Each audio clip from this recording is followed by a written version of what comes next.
આજે એક મસ્ત કેરીનું અથાણું બનાવીશું, જે આપણે 12 મહિના સુધી ખાઈ શકીએ, સ્ટોર કરી શકીએ. જોતા જ ખાવાનું મન થઈ જાય એવું બનશે, એટલું સુપર મિત્રો. તો ચલો, મારા બગીચામાં આંબો વાવેલો છે, આમાંથી કેરી ઉતારી અને આપણે એક મસ્ત અથાણું બનાવીએ. તો કેરી લઈ લીધી છે મેં, ધોઈ સાફ કરી અને કપડાથી કોરી કરી લીધી છે. પાણી ન રહી જાય એનું ધ્યાન રાખવાનું. અને મેં 2.5 કિલો કેરી લીધી છે.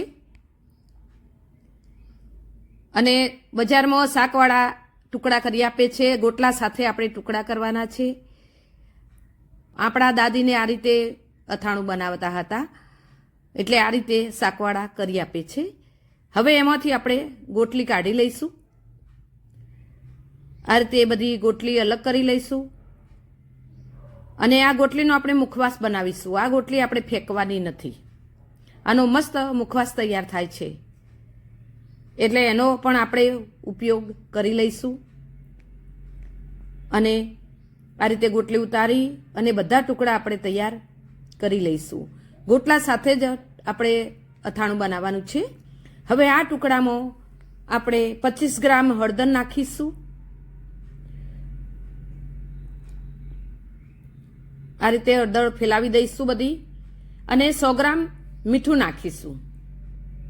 આને હવે આપણે એક સ્ટીલના વાસણમાં લઈ અને મીઠું 100 ગ્રામ અને હળદર 25 ગ્રામ નાખી અને બધું બરાબર મિક્સ કરી લઈશું. અને આને અથાવા દઈશું.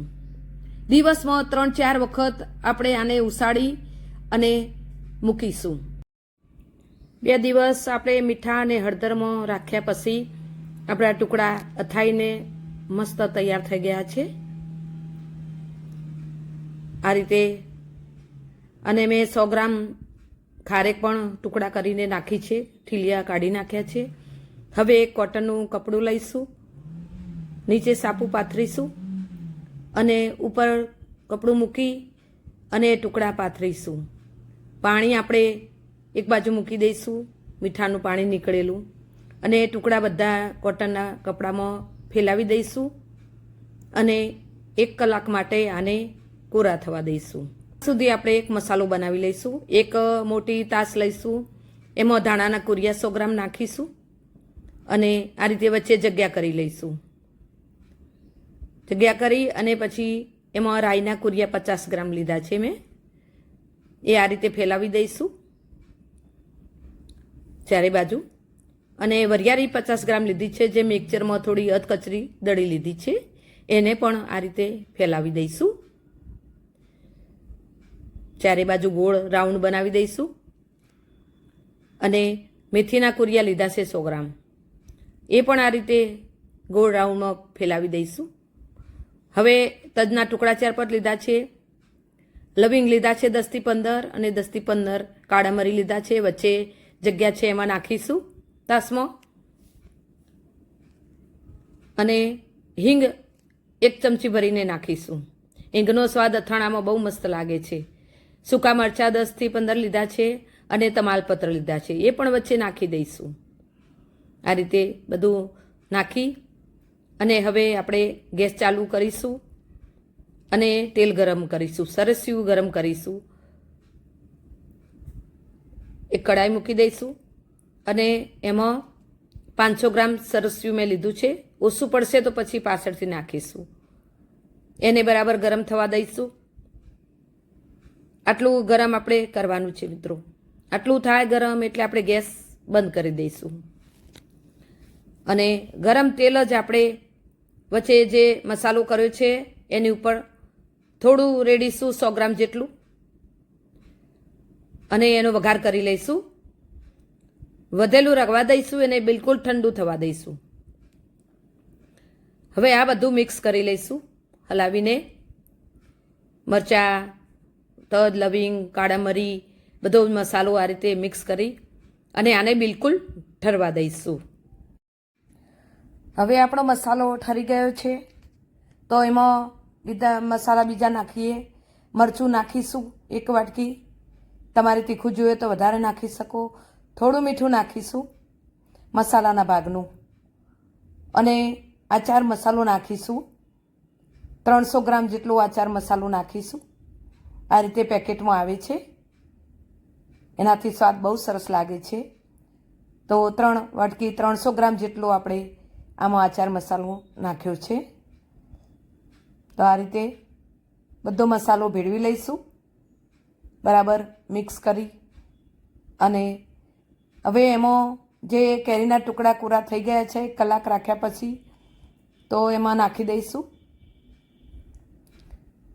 બધું ભેળવી લઈશું બરાબર.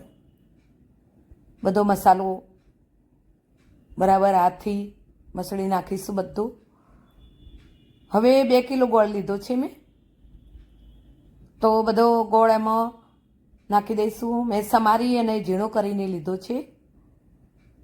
વ્હાઈટ ગોળ આવે તે મેં લીધો છે. તમે દેશી ગોળ પણ લઈ શકો. આ રીતે બધું મિક્સ કરી લઈશું બરાબર.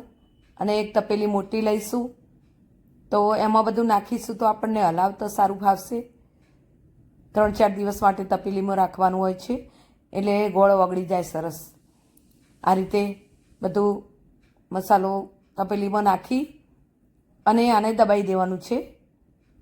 આ રીતે દબાઈ અને પછી એમાં જે આપણે સરસ્યું ગરમ કરી અને ઠંડુ થવા દીધું હતું, એ જ સરસ્યું ઠંડુ કરી જોઈ લેવાનું, બિલકુલ ઠંડુ થવા દેવાનું.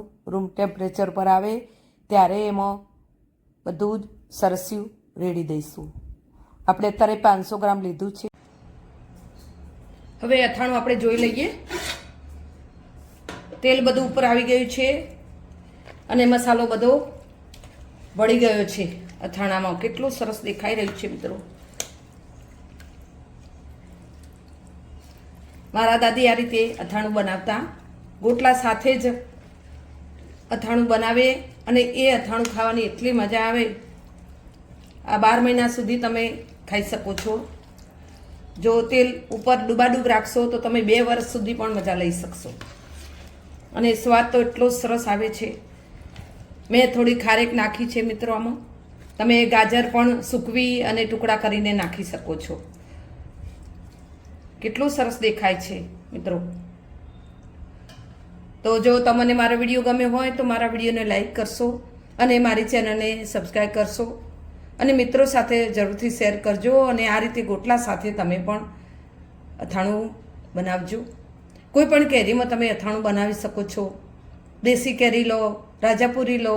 મેં આ કેસર લીધી છે કારણ કે મારે ઘરનો આંબો હતો, કેસર કેરીનો આંબો છે, એટલે મેં ઘરનો આંબાની જ કેરી લઈ અને અથાણું બનાવ્યું છે. મિત્રો હું એક તમને મેસેજ આપીશ કે જો તમારે ઘર આંગણે એક જગ્યા હોય તો તમે એક ઝાડ જરૂરથી વાવજો અને પર્યાવરણને બચાવજો. આ રીતે તમે ઓબો જાંબુડો વાવશો તો તમને ખાવામાં પણ કામ આવશે, સોયડો પણ આપશે અને પર્યાવરણનું પણ રક્ષણ થશે. તો મિત્રો મારો મેસેજ બધાને પહોંચાડજો અને આ રીતે તમે પણ એક ઝાડ જરૂરથી વાવજો અને મને કમેન્ટમાં જરૂરથી લખજો. જય મા હિંગલાજ.